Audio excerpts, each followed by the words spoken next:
আচ্ছা সাথী, ওই ছেলেটার ফোন করলো না কেন? মনে মনে ভাবলাম নাম্বারটা নিয়ে অনেক জ্বালাবে, কিন্তু একবারও ফোন করেনি। বাবা, আপনি তো দেখছি এক দেখাতে প্রেমে পড়ে গেছেন। আরে না না, সেরকম কিছু না। হ্যাঁ হ্যাঁ, বুঝতে পেরেছি। ওর অপেক্ষা করে লাভ নাই, আপনি ফোনটা করেন। হ্যালো, কি ব্যাপার?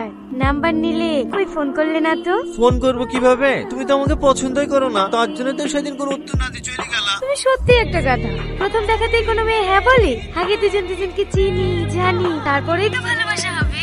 আমারও তো কিছু জানার দরকার নাই, আমি শুধু তোমাকে ভালোবাসি। তোমার যদি আমার ব্যাপারে কিছু জানার থাকে জানতে পারো। তার মানে তুমি আমার ব্যাপারে কিছুই জানতে চাও না? না।